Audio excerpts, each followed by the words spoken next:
हूं मनोज कुमार और आज हमारे साथ स्टूडियो में बहुजन समाज को लेकर के चर्चाएं करने के लिए आज मौजूद है गौतम रत्ना जी, जो बहुजन एक्टिविस्ट भी हैं और फिल्म प्रोड्यूसर भी है, डायरेक्टर भी हैं और बहुजन समाज की उन्नति के लिए और उनको न्याय सम्मत बनाने के लिए हमेशा एक्टिव रहते हैं और लोगों तक अपनी बात को रखते हैं और उनकी मदद भी करते हैं। आइए उन्हीं से उनका परिचय लेते हैं और आखिर आगे की बातें करेंगे। सर स्वागत है आपका। पहले सभी दर्शकों को आपको जय भीम, जय संविधान, नमो बुद्धाय, जय भारत। जी आपको जी सर बताएं। सर आपके बारे में थोड़ा सा परिचय देंगे आपका कि आपकी जर्नी कैसी क्या रही है, एक शॉर्ट में हमारी ऑडियंस जान पाए कि ऐसे भी समाज के लोग हैं जो काम कर रहे हैं। मनोज जी, मेरा जर्नी की अगर आप बात करेंगे तो वो कई घंटे में जाकर भी खत्म शॉर्ट में अगर आप हमारे दर्शकों को। मैं पहला जो जातिवादी शोषण जो मैंने झेला गांव के अंदर, मेरा गांव डिस्ट्रिक्ट बुलंदशहर के अंदर है। जी। और वहाँ से एक हमारे जो खासतौर से बहुजन समाज के जो लोग हैं वो पढ़े लिखे हैं, पहले से जमीन जायदाद नहीं है, प्रॉपर्टी का बहुत अभाव है, पैसे का अभाव है। तो जब हम पहले दिन स्कूल में गए तो पहले दिन स्कूल में ही हमारे साथ शोषण होता है कि जो टीचर हैं, क्लास टीचर, और क्योंकि पहली से लेकर 5वीं तक एक ही टीचर रहता है वहाँ गाँव में। उस दौरान आपका नहीं पता, तो हमको मुर्गा बना करके पीछे से हमारे हिप्स पे लात मारता है। और उसके शब्द ये थे, जिन शब्दों से मैं बहुत परहेज करता हूँ कि अब तो चमार चूड़ो, तुमको मैं पढ़ाऊंगा नहीं। तो यहाँ से ये संघर्ष और ये जर्नी शुरू होती है और यहाँ से दिमाग पलटी मारता है कि भाई ऐसा इसने क्यों कहा, पढ़ाई से हमको क्यों रोकने की बात कर रहा है, क्यों नहीं पढ़ाएगा। तो एक तो पढ़ाई को पहले अपने एजुकेशन को अपना फर्स्ट प्रायोरिटी बनाया शुरू से लेके अब तक भी। अब हम अध्ययन महापुरुषों के जो लिटरेचर हैं उनका कर रहे हैं। उस टाइम हम अपना जो प्रोफेशनल स्टडी होती है, मैं इंजीनियरिंग किया तो उस पर था, और साथ साथ में मेरा टोटली जो लाइफ है वो यहाँ तक पहुँचने का सफ़र, जो आप स्टूडियो देख रहे हैं, आज फिल्म प्रोडक्शन हाउस देख रहे हैं, और बहुजन समाज में कोई दूसरा आपको अभी मुझे मिला नहीं है अभी तक। होगा तो कोई छुपा के रहता होगा तो हम नहीं कह सकते हैं। हमारे शुरू से स्टूडियो में, ऑफिस में, घर में बाबा साहब, बुद्धा, जितने कांशीराम साहब, जितने भी हमारे महापुरुष हैं। ये तो सर हमने आपके स्टूडियो में आकर के भी देखा था और आपसे जब गाड़ी में हम मुलाकात की थी तब भी देखा था कि आप एक बुद्धिज्म को फॉलो करने वाले व्यक्ति हैं। बाबा साहब की विचारधाराओं को नहीं, बाबा साहब के जो वास्तविक विचारधारा है, जो बाबा साहब ने जो कहा है, आप उसको फॉलो करते हैं और उन्हीं नियमों और शर्तों के आधार पर चलते हैं। आप अपने जीवन में कॉम्प्रोमाइज नहीं करते हैं। ऐसा ही बिल्कुल सही, करेक्ट बताया मैंने? जी। मैं अब ये जानना चाह रहा था आपसे कि आप आज जो बहुजन समाज है, जो शोषित वर्ग है, जिनके साथ जो उत्पीड़न गांवों में होता है, उनकी आप किस प्रकार से मदद करते हैं और क्या सर देखिए, पहले जो मैं मदद करता था तो एक मेरा लिमिटेड दायरा था। एक लिमिटेड दायरा मतलब मेरे गांव में या मेरे रिश्तेदारी में कोई घटना हो गई तो बिकॉज ऑफ, क्योंकि मैं लगभग 95 से इलेक्ट्रॉनिक मीडिया के साथ में वर्किंग हूँ, जितने भी नेशनल चैनल हैं, तो नेशनल चैनल और इलेक्ट्रॉनिक मीडिया अपने आप में एक बहुत बड़ी ताकत होता है पुलिस प्रशासन के लिए या एडमिनिस्ट्रेशन के लिए। जब आप फोन करेंगे वहाँ तो उसको एहसास होता है कि जिस आदमी से वो बात कर रहा है तो उसको कैसे बात करना चाहिए। वो अलग बात है कि आज भी उनकी जो मानसिकता है, जो मनुवादी अफसर बैठे हैं, चाहे वो पुलिस में हो चाहे वो एडमिनिस्ट्रेशन में हो, आज भी वो, अभी मैं पीछे की घटना जो हमने कई केसेस में देखा है, मेरे पास उसके तथ्य हैं, ऑडियो रिकॉर्ड भी है, वो SC/ST एक्ट को हरिजन बोल रहा है। तो पहले एक वैधानिक शब्द है ना सर, तो बैन लगाया है ना, सुप्रीम कोर्ट ने बैन लगाया। तो पहले मैं लिमिटेड दायरे के अंदर करता था, लेकिन जब मैंने इलेक्ट्रॉनिक मीडिया में और फिल्म प्रोडक्शन, जब ये इस लाइन में आ गया, फिल्म के साथ साथ में इलेक्ट्रॉनिक मीडिया में भी मेरी वर्किंग रही है। जितने भी राष्ट्रीय चैनल उन सब के लिए मैं लाइव टेलीकास्ट करता था, जिसमें जो टेक्निकल डिपार्टमेंट है, लाइक हमारे कैमरे वहाँ लगते थे, लाइट लगता था, पूरा कॉन्ट्रैक्ट मुझे देते थे, तो सबके साथ बहुत अच्छे रिलेशन है, इंक्लूडिंग चैनल के मालिक तक भी नॉन है, मेरे वाइस प्रेसिडेंट नॉन है। सॉरी। तो इसको कैसे इस्तेमाल करना है इसका बारीकी से मेरे को पता था।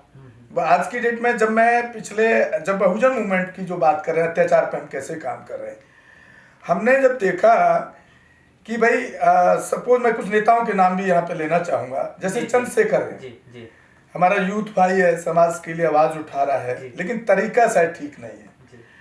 क्योंकि जब मैं उनको देखता हूँ, जब वो जस्टिस के लिए जाते हैं, तो 100-200 गाड़ियों का काफिला चलता है, जिसमें मैं समझता हूँ अगर 100 गाड़ी लेके आप 500 किलोमीटर रन कर रहे हैं तो 10 लाख का पेट्रोल खर्च हो जाता है।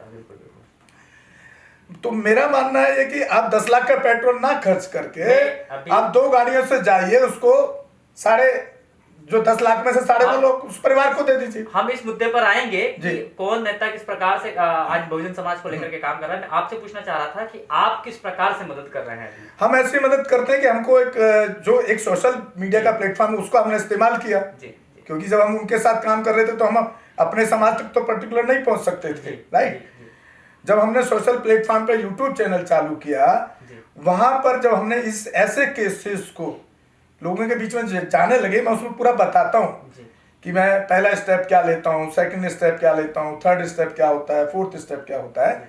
तब लोग अब जब देखने लगे लोग चैनल को, हमारे को बहुजन दस्तक जो मेरा चैनल है उसको देखने लगे लोग, तो अब जहां अभी भी आज की डेट में भी 4 केस अभी आ रखे हैं, सुबह भी 1 केस आया है। मतलब डेली वो लोग कनेक्ट होने लगे। फिर जब उनसे हम किस तरह से काम करते हैं वही बता रहा हूँ आपको। पहले हम उनका वीडियो रिकॉर्ड करवाते हैं कि या तो आप हमारे स्टूडियो आ जाइए, हम आपको रहने के लिए अकोमोडेशन देंगे, आपका पूरा जो आपके साथ घटना हुई है उसको आप प्रेजेंट कीजिए कैमरे के सामने।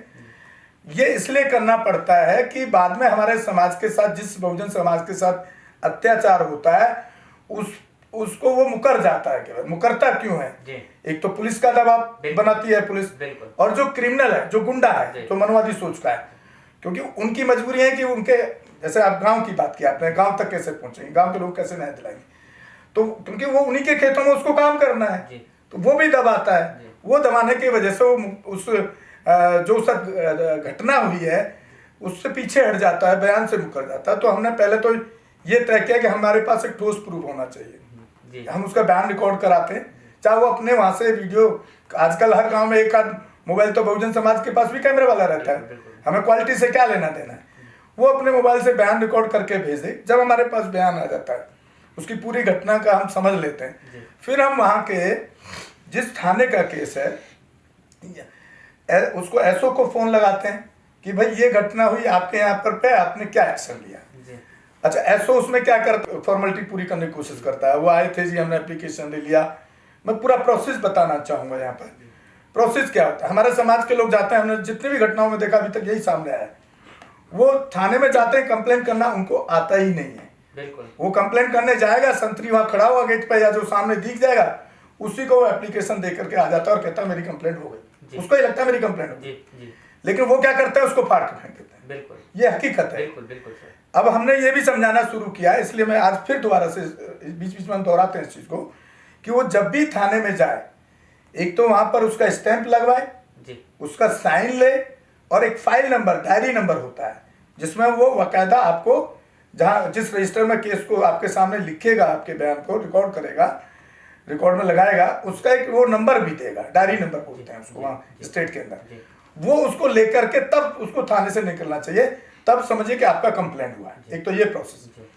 दूसरा, जब हमारे पास सारी घटना का आ जाता है ब्यौरा, फिर हम उसको एसओ को फोन करते हैं। अगर वो कार्रवाई नहीं करता है तो एसओ फिर हमें जवाब देता है, उसको बता देते हैं भाई इलेक्ट्रॉनिक मीडिया से अगर आपने कार्रवाई नहीं की तो हम आपको लाइव भी दिखाएंगे इसमें, क्योंकि आप जिम्मेदार हैं, आपकी रेस्पॉन्सिबिलिटी है जस्टिस को डिलीवर करना according to constitution, according to law, according to संविधान। तो अगर वो नहीं करता है तो फिर हम एसपी को फोन लगाते हैं। अगर एसपी भी नहीं करता तो हम एसएसपी को फोन लगाते हैं। एसएसपी भी नहीं करता तो फिर हम डीएम तक भी जाते हैं। एक तो ये प्रोसेस हो गया, और अभी तक 90% केसेस में यहीं तक काम हो जाता है। अदरवाइज दूसरा फिर स्टेप क्या है, स्टेट का जो SC/ST कमीशन है, अगर ये लोग नहीं सुन रहे हैं तो जो जिन लोगों के साथ घटना हुई है, आजकल गांव में 2-4 लोग तो पढ़े होते ही हैं हर जगह, नहीं तो हमारी मदद ले सकते हैं। वो अपना एप्लीकेशन बना करके जो अब तक उनके साथ हुआ है, पुलिस ने कार्रवाई क्यों नहीं की, एप्लीकेशन दी, उसका डेट रहता है, उसको अटैच करके SC/ST कमीशन हर स्टेट के अंदर है, वहां उनको भेजना चाहिए। अगर सर SC/ST कमीशन से भी उनको रेस्पॉन्ड नहीं मिलता है तो सेंट्रल लेवल पर जो SC/ST कमीशन है वहां भेजना चाहिए।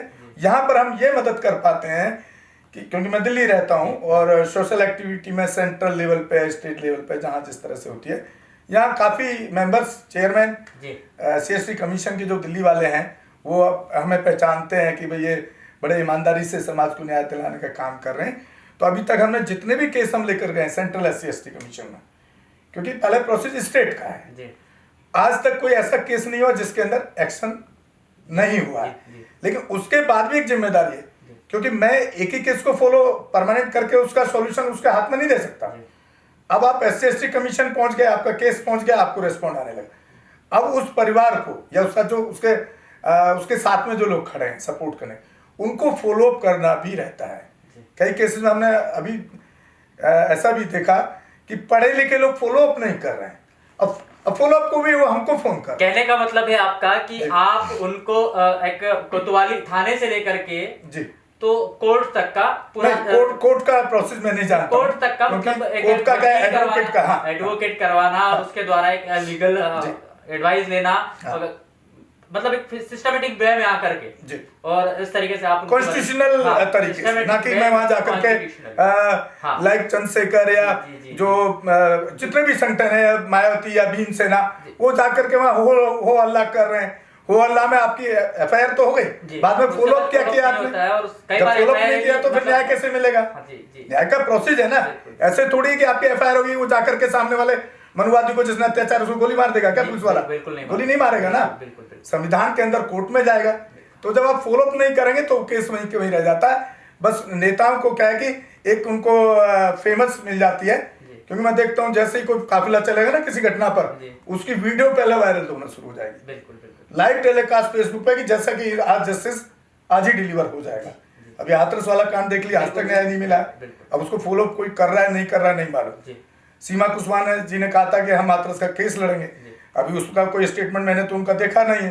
तो ऐसे जो एक्टिविस्ट हैं, अब हो सकता है कि मेरा काम करने का तरीका लगे उनका लगे, मैं किसी के बारे में नहीं कह सकता, क्योंकि समाज का काम वो भी कर। बिल्कुल सर, ये तो रही थी आपकी जर्नी कि आप किस प्रकार से मतलब स्ट्रगल करके यहाँ तक पहुंचे हैं और आज लोगों के बहुजन समाज का जो काम कर रहे हैं वो बेहतरीन तरीके से काम कर रहे हैं, उनको न्याय दिलाने की कहीं ना कहीं कोशिश आपके द्वारा पूर्ण की जा रही है और उनको न्याय भी मिल रहा है। मैंने कई रिव्यू आपके लोगों के माध्यम से सुन रखे हैं। मैं सर जो काम आप कर रहे हैं, आज जो अपने आप को SC ST OBC माइनॉरिटी के लीडर्स समझते हैं और आज एक आरक्षण कोटे की बदौलत, आरक्षण कोटे से ही कहूंगा मैं उनको, क्योंकि अगर वो जनरल सीट से अगर वो इलेक्शन लड़ेगा SC ST का वर्ग का व्यक्ति, तो शायद वो असेंबली नहीं पहुंच पाएगा। जब एक रिजर्वेशन कोटे से इलेक्शन लड़ करके वो पहुंचता है तो ये उसकी जिम्मेदारी होती है। क्या इस प्रकार की जनप्रतिनिधि है तो उसकी जिम्मेदारी हमसे कहीं ज्यादा है जी। तो क्या है ऐसा कोई लीडर SC ST वर्ग में, बहुजन समाज में आपने देखा है कि वो इस प्रकार से काम कर रहा हो ईमानदारी से? सर अभी तक मुझे नहीं लगता है, क्योंकि अगर इनकी मैं आपको जो मैंने, क्योंकि मैं भी सोशल मूवमेंट पे रहा हूँ, सन 84 में काशीराम साहब के साथ शुरू किया अपनी जर्नी, और that time I was study 9th class only, 9वीं क्लास का बच्चा। क्या बात कर रहे हैं? तो अब जैसे SC ST एक्ट है, बहन जी के सरकार में एक तरफ तो पार्क बनाए गए और SC ST एक्ट को डायल्यूट किया गया। मैं हिंदी में बता देता हूँ, डायल्यूट हो सकता है हमारे जो दर्शक हैं हिंदी वाले, डायल्यूट का मतलब है उस कानून को कमजोर करना। तो आप एक तरफ तो आप प्रमोट कर रहे हैं बाबा साहब की मूर्तियां लगा करके, बुद्ध की स्टैचू लगा करके धर्म को और उनकी आइडियोलॉजी को, दूसरी तरफ आप जो उनके जो रक्षा का कवच है उसके अंदर आप उसको कमजोर कर रहे हैं। तो मैं कैसे कहूं कि भाई मायावती जी अच्छा काम कर, लेकिन सर स्टैचू लगाना, प्रतीक चिन्ह लगाना, तो मतलब जो लोग हैं उनको ये दिखाना होता है कि ये हमारे महापुरुष रहे हैं। उससे वोट मिलता है ना, उससे वोट मिलता है। वैसा तो मोदी ने भी किया ना, मोदी ने बाबा साहब अम्बेडकर के 5 राष्ट्रीय स्मारक बनाए, जिसमें 26 सलीमपुर रोड जहाँ बाबा साहब का अंतिम, और बहुत खूबसूरत है जहाँ बाबा साहब का, जहाँ बाबा साहब ने अंतिम सांस ली। दूसरा मऊ, तो सर वो मऊ आपके MP में है, जहाँ बाबा साहब ने जन्म लिया। तीसरा चैत्यभूमि, जहाँ बाबा साहब का बॉम्बे में अंतिम संस्कार हुआ। चौथा नागपुर दीक्षा भूमि, जहाँ बाबा साहब ने बौद्ध धर्म की दीक्षा। 5वां लंदन, जहाँ वो लंदन में रहे, उसको भी राष्ट्रीय स्मारक बनाया। तो इसमें फिर मायावती और मोदी भाजपा के सोच में फर्क कहाँ नजर आता है? नहीं सर, लेकिन यहाँ भाजपा ने गलत काम किया क्या, वो बता रहा हूँ आपको। बाबा साहब का जो लिटरेचर है, कल आपके सामने प्रूव किया ना हमने कि बाबा साहब का लिटरेचर उन्होंने प्रिंट करना बंद कर दिया। यानी लोग बाबा साहब के विचारों को ना पढ़ें और आप उनके स्मारक बना दो, पत्थर की मूर्तियां बना दो, ताकि आप लोगों को दिखाई दे और वोट आपको मोदी को करे, और हुआ भी है। और वो बाबा साहब की पूजा करने लग जाए, यही आपका कहने का तात्पर्य। तो इस totally is the wrong theory वो, और हुआ भी, क्योंकि बाबा साहब को इन्होंने इतना प्रमोट किया उसका फेस वैल्यू को कि उनको वोट भी बढ़ गया, और इतने साल से शासन कर रहे हैं। और SC/ST वर्ग विशेष के लोग शायद उनको भगवान भी मानने लगे हैं अभी। टोटली गलत है मेरे हिसाब से। तो उनको उनके जीवन को पढ़ना चाहिए और उनके आदर्शों पर चलना चाहिए। दो चीज बहुजन समाज के लोगों को और महिलाओं को हिंदू कोड बिल जरूर पढ़ना चाहिए, और बाबा अगर बहुजन समाज के जो लोग हैं उनको बाबा साहब का जीवन और संविधान, मैं समझता हूँ 2 ही चीज को पढ़ लेंगे तो दुनिया की कोई ताकत नहीं है उसके साथ अनजस्टिस हो जाए या वो किसी भी तरह से कमजोर रह जाएगा। सर, अभी जैसे कि बहुजन समाज में लीडर निकल के आए हैं और आपने भी बात की थी उनकी, चंद्रशेखर आजाद रावण, उनको आप किस नजरिए से देखते हैं? वो समाज की किस प्रकार से मदद कर रहे हैं या समाज को? प्रश्न पहले एक बार सुन लीजिए। क्या वो बहुजन समाज के लिए और SC/ST वर्ग विशेष की लड़ाई, और वो कहते हैं कि पिछड़ों की भी लड़ाई लड़ता हूं मैं, और जनरल कास्ट के भी जो लोग हैं जिनको न्याय नहीं मिलता है उनके लिए भी मैं हमेशा लड़ने की कोशिश करता हूं। मैं वर्ग विशेष में और धर्म विशेष में विश्वास नहीं रखता हूं, मैं न्यायप्रिय व्यक्ति हूं, और इस प्रकार के उसके कई काम भी उसने किए हैं। तो उसको आप किस नजरिए से देखते हैं? क्या वास्तव में वो एक इस समाज को एक नई दिशा दे पाएगा, या वो एक हावला करके? सर, मैं अभी वही आप बता रहा हूँ आपको, चंद्रशेखर एडवोकेट है, तो मैं वही अभी आपको बोल रहा हूँ कि जब वो जस्टिस के लिए वहां पर एक हुजूम के साथ वहां जा रहे हैं, वो 100 या 200 गाड़ियों के काफिले से चलते हैं और 500 किलोमीटर जा रहे हैं, तो एक गाड़ी के अंदर सीधा 10,000 का फ्यूल खर्च होता है। यानी आपने 10 लाख खर्च कर दिया। कम से कम 100 गाड़ियों से कम का काफिला नहीं चलता है आज की डेट में। उस जगह वो यंग लड़का है, वो पहुंच चुका है। लेकिन मैं कहता हूं कि आप 2 गाड़ी से जाइए भाई जी, और अगर आपको जान का खतरा है तो फिर समाज का काम का ठेका क्यों ले रहे हो? मेरी जान को खतरा है तो मैं क्या बॉडीगार्ड लेके चलूं? अरे मरना होगा तो मार देगा ना, मरना तो एक ही बार है, समाज के लिए काम करना है। तो आप वो 9.5 लाख जो बचेगा आपको 2 गाड़ी से जाने से, खाली 20,000 का आपका पेट्रोल खर्च होगा, 9,80,000 बचे उस परिवार को दे के आओ, ताकि वो अच्छा वकील कर ले और उसका घर आर्थिक जो गरीबी है आर्थिक मदद भी उसको मिल जाएगी, उससे वो अपना मजबूत घर में कुछ भी करेगा, खेत खरीदे, कुछ भी करे, एक अच्छा वकील कर ले, तब तो न्याय मिलेगा। बिल्कुल। तो ये जो शो ऑफ की जो सिस्टम चला है उसमें मुझे नहीं लगता, चंद्रशेखर के कई ऐसे सारे परसेप्शन है जो बहुत ही रॉन्ग है। मुझे लगता है एडवोकेट के बाद भी वो बाबा साहब को पढ़ा ही नहीं। बाबा साहब को पढ़ने वाला व्यक्ति कभी ये नारा नहीं लगाएगा कि गर्व से कहो हम जाटव हैं, चमार हैं, वाल्मीकि हैं, खटीक हैं, कोरी हैं, ये नारा कभी नहीं लगाएगा। नहीं सर, वो तो बहुजन समाज की बात करते हैं, वो कहाँ कहते हैं कि मैं गर्व से कहता हूं? ये ग्रेट जाटव किसने दिया? आज पूरा यूपी आप चले जाइए, आप राजस्थान चले जाइए, जो यूथ है पूरा वो ग्रेट जाटव में बड़ा पट्टा सा जैसा पहन के घूम रहे हैं। वो तो अपनी राजनीतिक जर्नी का प्रथम चरण था जिससे निकल के गांव गलियों से निकल के लोग आते हैं। लेकिन आप देखिए ना आज की डेट में, वो आप फेसबुक पर चले जाइए, आप यूट्यूबर पर चले जाइए, डेली चमार जाटव जाति के शब्दों का, वाल्मीकि जैसे शब्दों का इस्तेमाल हो रहा है। उसकी कहीं ना कहीं ऊपर चंद्रशेखर ने पैदा किया है, जो कि कहीं ना कहीं खत्म होता जा रहा था, जो हमारे जैसे लोगों की मेहनत से वो खत्म, उस परसेप्शन को खत्म किया। तो क्या बहन जी को आप समझते हैं कि बहन जी इस मूवमेंट को आगे लेके जाएगी, लोगों को न्याय? मैं कैसे समझ लूं बहन जी आगे लेके जाएंगी? बहन जी कहते हैं हम परशुराम की दुनिया की सबसे बड़ी मूर्ति लगाएंगे। जी, मूर्तियां लगाएंगे परशुराम की, वो भी परशुराम की, मतलब जो मनुवादी सिस्टम के पोषक हैं, जिन्होंने मनुवाद को स्थापित किया, वो ऐसे लोगों की मूर्ति की बात करती हैं। तो सर बात तो यह है आगे ना, अगर आपको यह राजनीति करनी है या फिर एक अपना बिजनेस एस्टेब्लिश करना है, तो आपको इन सब लोगों, इन सारी चीजों को लेकर के जो विवादित चीजें हैं उनको हटा करके, और जो सिस्टम में बैठे हुए लोग हैं, या मैं कह सकते हैं कि जो लोग इस एडमिनिस्ट्रेशन को चलाते हैं आज, कहीं ना कहीं उनके, जिन लोगों के कंट्रोल में ये देश चलता है, अर्थव्यवस्था हो गई, न्यायपालिका हो गई, विधायिका दंड, ये सारी चीजें जिन लोगों से चलती है, उन लोगों से बिजनेस चलता है, पॉलिटिक्स चलती है। तो अगर उन लोगों के अगेंस्ट जाओगे आप, तो आपकी कहीं ना कहीं राजनीति खत्म हो जाएगी, व्यवसाय खत्म हो जाएगा, जिसके शायद आप भी एक शिकार है। वो इफेक्ट मैंने झेला है जी, और झेल रहा हूँ, आज भी झेल रहा हूँ जी।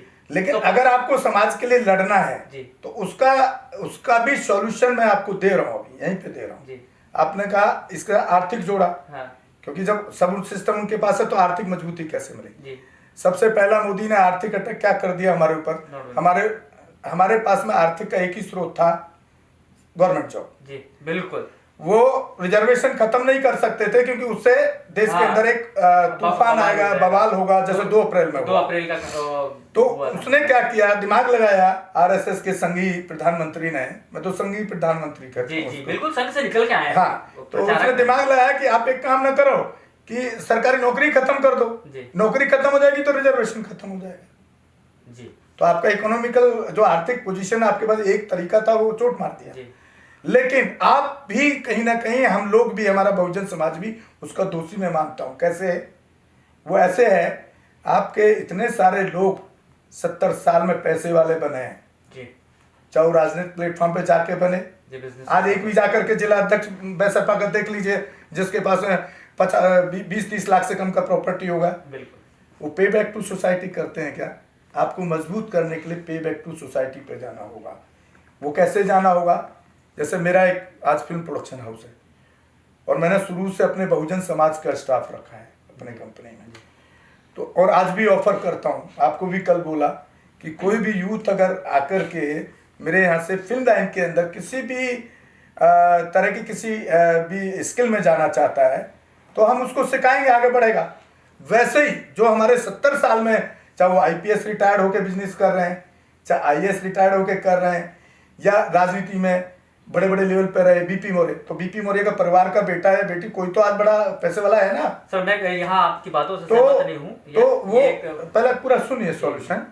उन लोगों को अपने समाज को, क्योंकि अभी आपका सरकारी नौकरी वाला तंत्र चला गया, तो ऐसे लोगों को अपना जो बिजनेस है, ये चला क्यों जा रहा है, इसका रीजन मैं जानना चाह रहा हूँ। आप जो बता रहे हैं वो चीजें ठीक है, आपके जवाब आपकी जगह है। मैं आपसे ये पूछ रहा हूँ कि जो ये सिस्टम, जो जब आज स्वतंत्र भारत है, लोकतंत्र आज स्थापित है, कॉन्स्टिट्यूशन आज लागू है, सारी चीजें हैं, आपके नेता हैं जी, है ना, इसलिए चला जा रहा है कि यहाँ पर जो हमारे बहुजन समाज के नेता हैं, उनका समाज के प्रति दायित्व को नहीं समझ रहे हैं, ना उस दायित्व को निभा रहे हैं।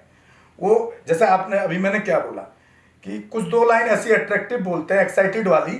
मान लो आप ही के क्षेत्र में आपने कल 2 लाइन एक्साइटेड तैयार की और पूरा फैला दिया, कल आपको वहां से आपको संसद में भेज देगा आपका समाज। लेकिन आपका टारगेट ही कुछ और था। आपका टारगेट तो समाज के लिए करना ही नहीं था, आपको पॉपुलर होना था। आप नेता बन गए, आपकी रोजी रोटी, आपकी सुरक्षा, आपका कोठी बंगला तैयार हो गया। उसका आपको समाज का तो टीस है ही नहीं, समाज के लिए आपको करना ही नहीं था। वहां पर जाकर के ये आपने जो पूछा सवाल, ये आपका कि ये सरकारी नौकरी का जो तंत्र खत्म किया गया, प्राइवेट, ये क्यों किया गया? जब हमारे किया गया ये तो क्लियर हो रहा है, लेकिन कैसे किया गया? क्या आपके लोग वहां थे असेंबली में? वही जब हमारे लोग पार्लियामेंट में बैठे, क्योंकि ये तो केंद्र ने किया ये काम, तो 131 जो सांसद बैठे हैं शेड्यूल कास्ट के, वो अपने आप को, उनको समाज की परवाह नहीं है। उन्होंने तो मोदी को गिरवी रख दिया, मैं तो सीधा बोलता हूं। जब उनको समाज की परवाह नहीं, आपकी आवाज नहीं उठा रहे, इसलिए उन्होंने वो कानून पास कर दिया। लाइक दैट मनुस्मृति वाला जो सिस्टम था कि सब कुछ हमारे पास रहेगा, आप गुलाम की नौकरी, साफ सफाई, जो छोटे काम वही आप कर सकते हो। बस उस टाइम तरीका इतना था कि तब आपको रास्ते में भी चलना है तो हाड़ी पहन के चलना पड़ता था, पीछे झाड़ू। अब उससे बाहर आ गए हैं आप बस, लेकिन अब आपको दूसरी तरीके से गुलाम बनाया जाए। कहने का मतलब ये है कि काम का तरीका बदला है, तंत्र नहीं बदला। काम का जो पहले जो आपका शोषण होता था, शोषण का तरीका बदला है, तंत्र नहीं बदला है। कहने का मतलब मेरा ये है, आज भी वही शोषण हो रहा है, तरीका बदल गया है। लेकिन जब आप आज जो आपके रिजर्वेशन सीटों से नेता निकल के जा रहे हैं, फिर उनको लोग समझ क्यों नहीं पा रहे हैं? उसका क्या कारण समझते हैं? यही बात को तो हम उठाने के लिए आपको ये जवाब दे रहे हैं। तो ये तो सर जो ये 2 लाइन पर आप एक्साइटेड मत होइए किसी के उस पर, वो 2 लाइन पे एक्साइटेड उसको नेता मत बनाइए। क्या करना चाहिए? मतलब हमारे जो दर्शक हमारे देख रहे हैं, शायद वो भी लोगों के बीच ये वीडियोस पहुंचाएंगे और ये खबरें पहुंचाएंगे कि आज हमारे समाज को किस और गलत दिशा में दे करके और उन्हें बर्बाद किया जा रहा है। और कैसे एक नेता बन करके आ रहा है, रातों रात कोई कैसे पॉपुलर हो जाता है और अचानक से कैसे एक बहुत बड़ा चेहरा, पूरे देश के लिए चेहरा है, विदेश के लिए और इंटरनेशनल चेहरा बन जाता है, नेशनली नहीं। हाँ। तो आप किस प्रकार से देखते हैं सर नेता को? मैं वैसे ही देखता हूँ कि हमारे जो बहुजन समाज का जो वोटर है उसको शॉर्टकट पे चलने की जरूरत नहीं है जी। आपके क्षेत्र में पता होगा ना कि कौन आदमी समाज की लड़ाई लड़ रहा है, किस आदमी के साथ घटना हुई, उस साथ गया नहीं गया, या वो आर्थिक मदद करने लायक था की या नहीं की। भले वो आर्थिक मदद करने लायक नहीं था तो उसने वैसे मदद किया, उसके साथ खड़ा रहा। काशीराम जी का एक जो आप पॉइंट रख रहे हैं, मैं साहब काशीराम जी का एक स्लोगन आपको बता रहा हूँ क्योंकि मैं उनके साथ रहा हूँ। साहब काशीराम कहते थे, हमारे को बोलते थे, खुद भी बोलते थे, लोगों को बोलते थे कि मैं नेता बनने नहीं आया, मैं नेता बनाने आया। बिल्कुल। और आप लोगों को भी नेता बनना नहीं है, नेता बनाना है। बिल्कुल। वो नेता किसको बनाना था? समाज के जिन लोगों को नेता बनाने की वो बात करते थे, वो उस परिवार के लिए बात करते थे कि जो नेता बनने लायक ही नहीं है जी। आप तो पढ़े लिखे हैं, आप समझ रहे हैं, मूवमेंट को समझ रहे हैं। बहुजन महापुरुष जो गांव में जो आदमी रहता है गरीब, वो ऐसे या शहर में झुग्गी में रहता है, उसको नेता बनाने की बात करते थे क्योंकि उसने वो जीवन में उस दर्द और वो झेला है। तो वो अगर असेंबली में जाएगा तो आपकी आवाज को उठाएगा। लेकिन बैसपा ने क्या किया बाद में? आज की डेट में जितने भी टिकट बैसपा में दिए जाते हैं, भले ही वो शेड्यूल कास्ट का परिवार हो, वो शेड्यूल कास्ट के उस परिवार को दिए जाते हैं जो पैसे वाला होता है, मजबूत होता है ताकत से। और इसका उदाहरण आप यूपी के अंदर जितने भी जिले हैं, किसी भी जाकर के जिलाध्यक्ष को देख लीजिए जो गांव से किसी गरीब घर में रह करके काम करता हो, घटनाएं हो जाती हैं वहां तक वो जाते भी नहीं है। तो कैसे कैसे फिर आपको वो क्या संसद में आवाज उठाएंगे जब आप शॉर्टकट वाले दो मिनट की एक वीडियो वायरल हो जाती है, उसको नेता बना करके उसको भेजने का काम करेंगे? बिल्कुल, ये भी ठीक है। और अभी जो दिल्ली में, मैं एक और घटना की ओर आपका ध्यान केंद्रित करना चाहूंगा, उस पर भी आपसे आपके ओपिनियन पूछूंगा। दिल्ली से एक चेहरा जो शायद गलियों तक नहीं पहुंचा था, शायद आपके दिल्ली तक ही सीमित था, राजधानी तक ही सीमित था, आज वो राजधानी से पूरे भारत की गली गली में और घर घर में वो नाम गूंजने लगा है। उसको किस एंगल से देखते हैं आप? शायद आप समझ गए होंगे मैं कहाँ इशारा कर रहा हूँ। आई थिंक राजेंद्र पाल गौतम जी की बात कर रहे हैं। आप सही समझे हैं, मैं उन्हीं की बात कर रहा हूँ। पूर्व मंत्री हैं जी। देखिए मेरा उनके साथ पर्सनल परिचय भी है, 4-5 बार मेरा मीटिंग हुआ है और मैंने उनका अपने चैनल के लिए भी इंटरव्यू किया है, शायद आप भी मिले हों। देखिए यहाँ पर बाबा साहब के 3-4 चीजों पर काम करना होगा हमारे समाज को, राजनीतिक, सामाजिक, आर्थिक। राजनीतिक की परिभाषा हम बता चुके हैं आपको कि हमको नेता ऐसे लोगों को बनाना है जिनका संघर्ष आपने समाज के लिए देखा और वो गरीब भी हो और उन्होंने गुलामी सही हो, उस शोषण को झेला हो, शॉर्ट में थोड़ा सा हाँ उस शोषण को झेला हो। ये सामाजिक हो गया, ये राजनीतिक वाला हमने बता ही दिया आपको। सामाजिक हो गया, साहब काशीराम कहते थे राजनीतिक आंदोलन चले ना चले, सामाजिक आंदोलन चलते रहना चाहिए। यानी कि उनका फर्स्ट प्रायोरिटी क्या था? राजनीतिक सेकंड है, सामाजिक आंदोलन फर्स्ट प्रायोरिटी है। सामाजिक आंदोलन क्या होगा? आपके साथ घटना हुई तो पूरा समाज इकट्ठा होना चाहिए, चाहे वो प्रदर्शन करना है संविधान के दायरे में, थाने को घेरना हो सकता है, एसएसपी डीएम ऑफिस को घेरना, बिल्कुल फर्क पड़ेगा, ये तरीका है। आपको सामाजिक आंदोलन के लिए होगा। अब आप आइए आर्थिक। आर्थिक का भी मैं लगभग बता ही चुका हूँ कि पे बैक टू सोसाइटी ही आपके पास एक रास्ता है कि आप अगर जहाँ खड़े हैं, चाहे वो सरकारी नौकरी में है, तो और पे बैक टू सोसाइटी खाली पैसे की नहीं है, वो सभी चीजों से करनी होगी। जो पार्लियामेंट में बैठे हैं, अगर वो अपने समाज के वार्ड उठाते हैं, वो भी पे बैक टू सोसाइटी। अगर आप आर्थिक मदद कर रहे हैं, वो भी पे बैक टू सोसाइटी है। आप समाज के किसी आदमी के साथ अत्याचार होने पर खड़े, वो भी पे बैक। तो मेरा मतलब था पे बैक टू जो सोसाइटी है वो एक ही रूप में नहीं है, हर तरीके से आप पे बैक टू सोसाइटी कर सकते हैं। राजनीति वाला पार्लियामेंट में कर सकता है, विधायक वाला विधानसभा में कर सकता है, जो बिजनेस वाला है अपने बिजनेस में अपने लोगों को लगा के नौकरी कर सकता है। फ्री मत दो भाई, नौकरी तो दे सकते हो। कहने का मतलब ये है पे बैक टू सोसाइटी जो बाबा साहब का उद्घोष था और जो उनके उल्लेख थे, जो शब्द थे, वो ये थे कि आपके पास जो चीजें हैं, जो भी साधन संसाधन है, ज्ञान हो, तंत्र हो, जो भी है, वो आपकी सोसाइटी को उसकी आवश्यकता के अनुरूप देते रहें, ताकि वह भी पिछड़ी जगह से उठ करके और वहां जहां उसके पास कुछ है नहीं, वहां से निकल करके और फ्रंट लाइन में आ जाए। अब आप बात कर रहे थे राजेंद्र पाल गौतम जी के ऊपर सवाल किया था आपने। देखिए, तीन चीज को मैंने क्लियर किया, सामाजिक, राजनीतिक, आर्थिक। ठीक, अभी एक धम्म का जो चौथा पॉइंट है जिसको लोग बात नहीं करते हैं हमारे समाज के लिए, तो जो लोग धम्म को, जो बाबा साहब का जो धम्म का प्लान था कि हम भारत को बौद्धमय भारत बनाना चाहते हैं, उन्होंने राजनीति के साथ साथ धम्म वाले मुद्दे को उठाया, जिसकी वजह से पूरे देश के अंदर वो चेहरा बन गए। लेकिन अगर आप उनके उसमें जाएंगे अंदर में, क्योंकि हम भी उनको ये सवाल किए तो उन्होंने इसका जवाब नहीं दिया। कुछ ऐसे अपडेट हमारे पास हैं इंटरनल भी, कि हमने कहा भाई जब आपको बाबा साहब की लड़ाई लड़नी है तो चारों चीज पे लड़ना पड़ेगा ना, सामाजिक, राजनीतिक और आर्थिक और धम्म पे भी। आप सिर्फ धम्म पे तो आपने हाईलाइट कर दिया अपने आप को, ये सामाजिक राजनीतिक की लड़ाई कौन लड़ेगा, समाज का जो शोषण, इसकी लड़ाई कौन लड़ेगा। तो उनके, और एक अब लाला की दुकान में हुआ, तो आरएसएस का संघ ही है, दूसरा पार्ट है, सेकंड वो कह लीजिए उसको, तो वहाँ कैसे कर पाएंगे।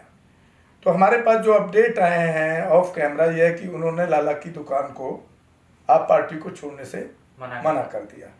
और वो हमको बताने की इसमें कोई जरूरत ही नहीं है, सबको पता है, क्योंकि वो प्रोग्राम हुआ, उसके बाद उनका मंत्रालय छीना गया, उन्होंने रिजाइन नहीं दिया, एक गलत परसेप्शन फैलाया उन्होंने। यहाँ पर वो गलत है, उनको मैं गलत मानता हूँ, उनको रिजाइन इनडायरेक्टली दबाव देके लिया गया। लेकिन सर कुछ लोग ये भी कहते हैं, आप तो यहाँ राजधानी में रहते हैं, शायद आपको ज्यादा भी पता होगा, क्या ये इंसिडेंट ऐसे पहली बार ही हुआ है? इससे पहले क्या कभी वो बुद्धा के जो ऐसे प्रोग्राम हुए हैं और ऐसे कि किसी भी प्रोग्राम में वो शामिल नहीं हुए हैं?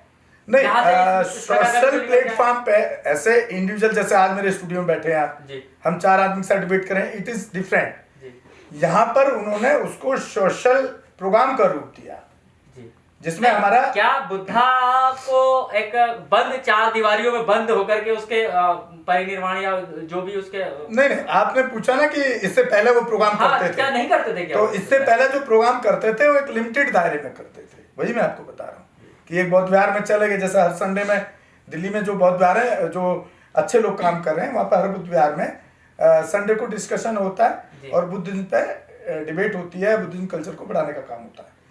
पहले वो इस तरह से करते रहे हैं, लेकिन ये उन्होंने, जो उनका अच्छा काम है उसको अच्छा ही, बिल्कुल ये जो उन्होंने स्टेप लिया अभी, एक बहुत अच्छा स्टेप था। हम तो उनको इंडिविजुअल जानते थे एज ए मंत्री बस, लेकिन जब ये काम किया तो हमने भी उनको अप्रिशिएट किया। उनके अब तक के जितने भी, चाहे उन्होंने एजिटेशन किए हैं, जितने भी हम गए हैं उसमें, और अपनी मर्जी से गए। मैं ये नहीं कह रहा था, मैं आपको दूसरी ओर ध्यान केंद्रित करना चाह रहा था, क्या कहीं ये केजरीवाल सरकार का कोई प्री प्लान तो नहीं है? नहीं, देखिए, ये तो जवाब राजेंद्र पाल गौतम जी दे सकते हैं। मैंने उनसे पूछने की कोशिश पार्टी का प्रवक्ता तो हूं, मैंने उनसे पूछने की कोशिश करी थी, लेकिन वो दे नहीं पाए थे उसका जवाब। मैं आप जहाँ हैं, आप इसको किस प्रकार से समझते हैं? क्या ऐसा अचानक से रातों रात एक चमत्कार होना, ये नहीं समझते हैं? नहीं, ये पहले से प्लानिंग था, वो 1 साल से काम कर रहे थे इस पे। उनका जो जैवी मिशन योजना, जो अलग से उन्होंने संगठन बनाया हुआ है सामाजिक, उस पर वो पहले 1 साल से काम कर रहे हैं कि मैं देश के लोगों को बुद्धिज्म की तरफ लेके जाऊंगा और बढ़ाऊंगा। 22 प्रतिज्ञाएं जो है, 22 प्रतिज्ञाओं पे विशेष तौर पर ये बवाल हुआ है जी। आप बुद्ध हैं, क्या है क्या नहीं है, कौन से धर्म, कौन से रिलीजन में है, क्या है, इससे किसी को कोई लेना देना नहीं है। लेकिन जो 22 प्रतिज्ञाएं उन्होंने मंच से बोली और उसके ऊपर एकदम बिल्कुल बवाल हो गया पूरे भारत में, तो ये क्या कहीं इस पहली बार ली थी क्या उन्होंने? 22 प्रतिज्ञा तो धम्म लिया था उस टाइम भी ली होगी। और मैं ये समझता हूँ कि अगर किसी राजनेता को एक छींक भी आ जाती है तो वो नेशनल मुद्दा बन जाता है। देखिए, 22 प्रतिज्ञाएं हैं, राजेंद्र पाल गौतम के साथ की प्रॉब्लम नहीं है। अगर आप मेरी इंडिविजुअल लाइफ में जाएंगे, जब मैं 22 प्रतिज्ञाएं, जैसे मेरे जो हिंदू दोस्त हैं, मैं तो हिंदू हूँ नहीं, जो मेरे हिंदू दोस्त हैं, उसमें जो खास तौर से जो अपर सेक्शन के जो लोग हैं, जब मैं ये बताता हूँ कि जब वो मेरे साथ बैठते हैं, मैं सीधा बोलता हूँ कि आपको मेरे साथ बैठना, सामाजिक चर्चा, धर्म की चर्चा पे बैठना ठीक नहीं है आपको। क्यों? या नॉर्मल भी व्यक्ति आता है तो मैं उसको भी बताता हूँ, I am a full of doctor Ambedkar, और doctor Baba Sahab Ambedkar is the totally movement is the against of Hinduism. Baba Sahab ने हमेशा हिंदुइज्म के खिलाफ काम किया है जी। और हिंदुइज्म को खत्म करने के लिए काम किया है। तो मेरा भी बहस होता है उन लोग साथ कि बाकी तो सब ठीक है, हम भी अम्बेडकर को मानते हैं, लेकिन वो हिंदुइज्म के खिलाफ कैसे काम किया बाबा साहब ने? 22 प्रतिज्ञा किस लिए क्रिएट की? वो अगेंस्ट हिंदू है। तो यहाँ पर वो बौखलाहट उनको, लेकिन ये तो गलत हो गया ना, जैसे कि अभी हमने कई जगह देखी है और ऐसे उसमें भी देखा है अक्सर बाबा साहब ये कहते थे और आप खुद कहते हैं कि बाबा साहब का ऐसा मानना था और 22 प्रतिज्ञाओं में कि मूर्तियों की पूजा नहीं करूंगा, तो क्या वो जो भगवान की बनी हुई मूर्ति है उन्हीं की पूजा नहीं करेंगे या और दूसरी मूर्तियां हैं उनकी पूजा करेंगे? नहीं, मेरे हिसाब से जो लोग पूजा कर रहे हैं बाबा साहब की मूर्तियों की या बुद्धा की, वो टोटली रॉन्ग है, वो नहीं करना चाहिए। और इसका असर ज्यादातर मैंने देखा शहर में कम है, गांव में ज्यादा है। वो इसलिए हो रहा है कि क्योंकि वो उनको आदत पड़ गई। वो अब तक देवी देवताओं की मूर्ति पे अगरबत्ती धूप बत्ती जलाते थे, लेकिन उनको समझ ही नहीं आ रहा है। ये समझाने की, बहुत अच्छा आपका प्रश्न है, ये समझाने की हमारे गांव के या जो भी इस तरह का कर रहे हैं अगरबत्ती लगा करके धूप बत्ती लगा के बाबा साहब के सामने, वो टोटली रॉन्ग है। वो एक अंधविश्वास से निकल के दूसरे अंधविश्वास में जाने का। उनको बाबा साहब को सिर्फ पढ़ना चाहिए और उनका जो जीवन है, मैं बार बार कहता हूँ जीवन और संविधान दो चीजों को पढ़ना बहुत जरूरी है, उस पर चलने के काम करें।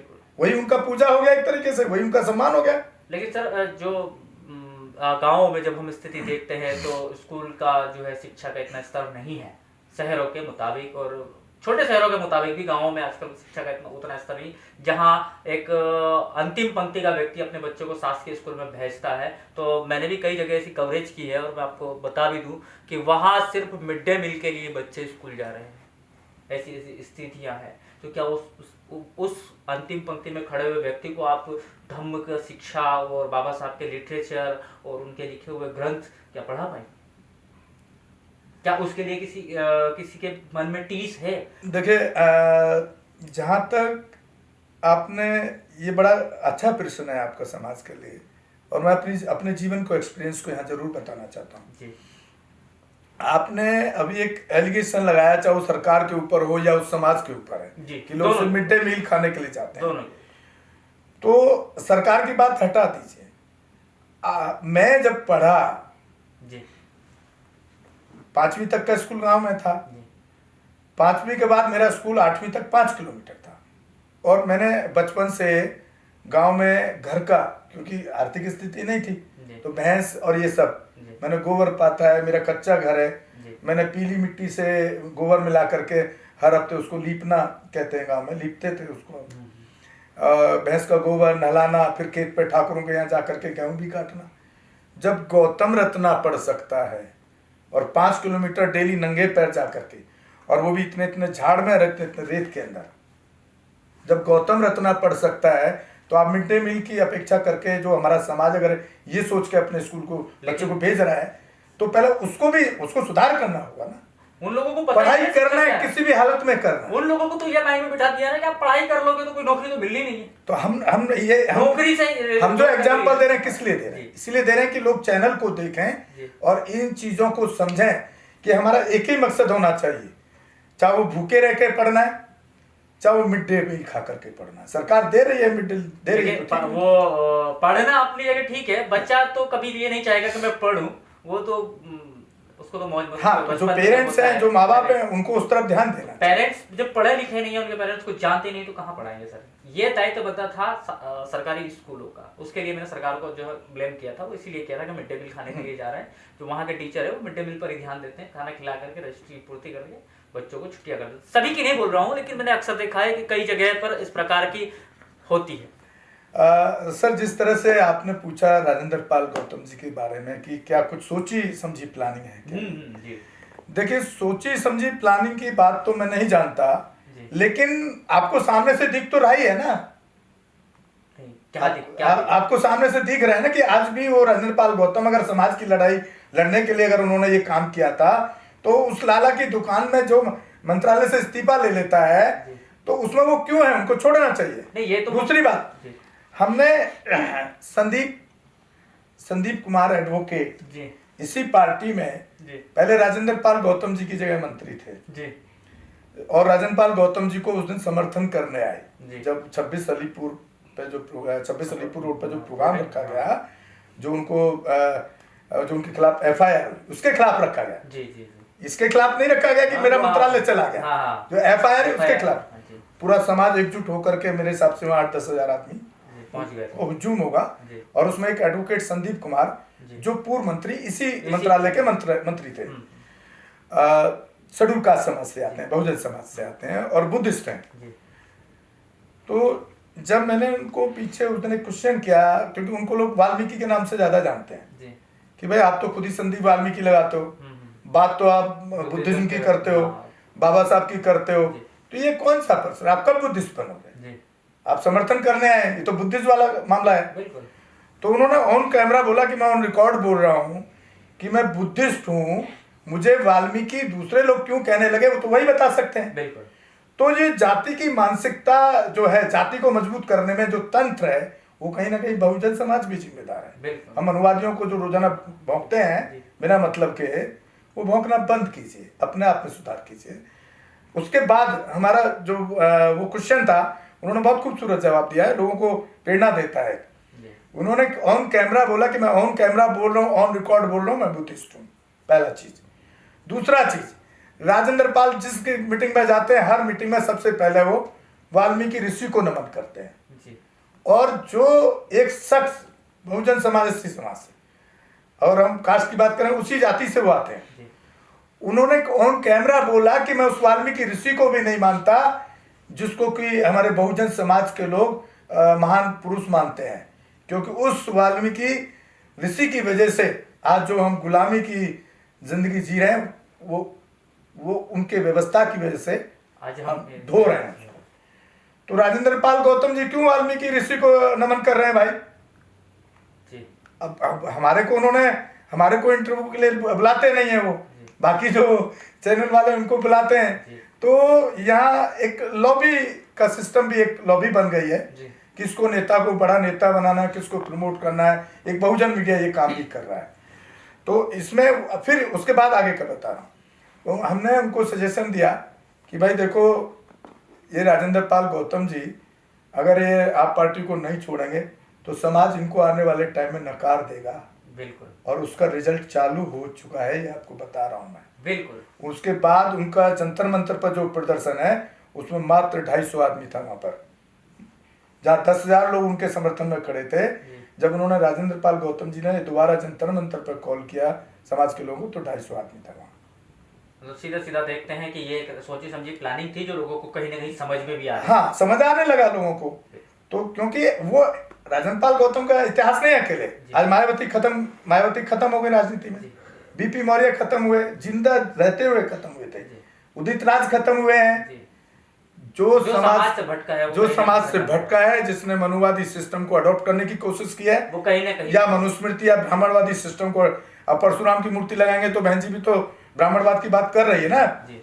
वो भले ही आप अपनी राजनीतिक फायदे के लिए कर रहे हैं, इट इज डिफरेंट, लेकिन समाज आपको माफ नहीं करेगा, समाज आपको रिगार्ड नहीं करेगा। आप देख रहे हैं काशी राम साहब के अलावा, बाबा साहब के अलावा, यहाँ समाज किसी को आज भी किसी को एक्सेप्ट नहीं किया। रामदास अठावले को एक्सेप्ट नहीं किया, उदित राज को एक्सेप्ट नहीं करता है, पासवान को एक्सेप्ट नहीं किया। सिर्फ किसको एक्सेप्ट किया समाज ने? बाबा साहब के दौर के बाद में से माननीय काशी राम। तो ये ऐसा नहीं कि समाज जागरूक हो रहा है, समाज जागरूक हो रहा है, जबरदस्त हो रहा है, लेकिन राजनीतिक प्लेटफॉर्म पे जो हमारी ताकत है उसमें हमको नुकसान हो रहा है। तो उसमें नुकसान इसलिए हो रहा है कि लोगों ने अपने अंधभक्त पैदा कर लिए, जितने भी नेता हैं, सब नहीं। अब राजेंद्र पाल गौतम के भी अंधभक्त बन जाएंगे कुछ लोग, उसकी गलतियों पे सवाल नहीं करेंगे। तो दिक्कत यहाँ है। हो सकता है ये आप पार्टी की कुछ ऐसी हो कि भाई इससे एक हाईलाइट मामला होगा और पार्टी मजबूत होगी जी। तो ये था इनका कहने का मतलब कि लोगों के लिए राजनीति करें, लोगों से राजनीति नहीं करें। अगर आप किसी मूवमेंट को लेकर के काम कर रहे हैं और एक विचारधारा को लेकर के काम कर रहे हैं, समतामूलक समाज की स्थापना के लिए अगर काम कर रहे हैं, तो उसी विचारधारा पे आपको चलना भी पड़ेगा। आप पर्दे के पीछे क्या करते हैं, आज नहीं तो कल लोगों के सामने आता है और आपका वर्चस्व समाप्त हो जाता है, चाहे आप माने या ना माने। धन्यवाद।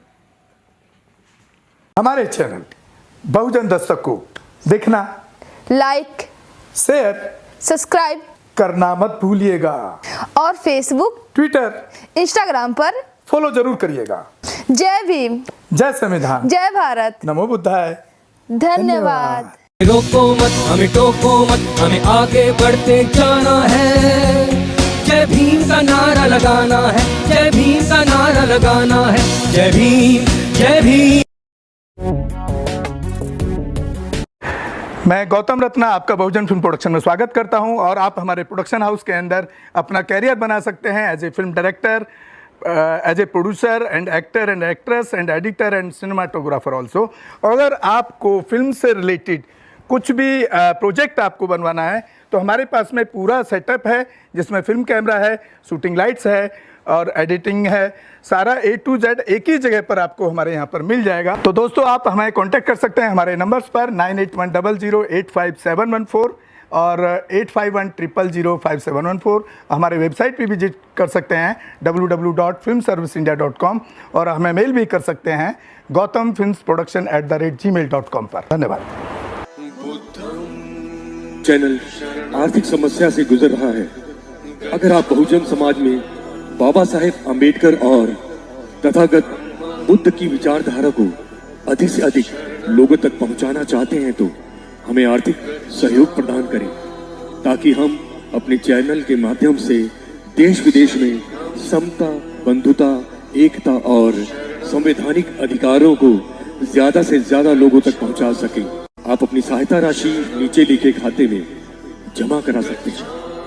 खाता धारक गौतम रत्ना, खाता संख्या 316957686551, IFSC कोड SBIN 0060336, बैंक भारतीय स्टेट बैंक।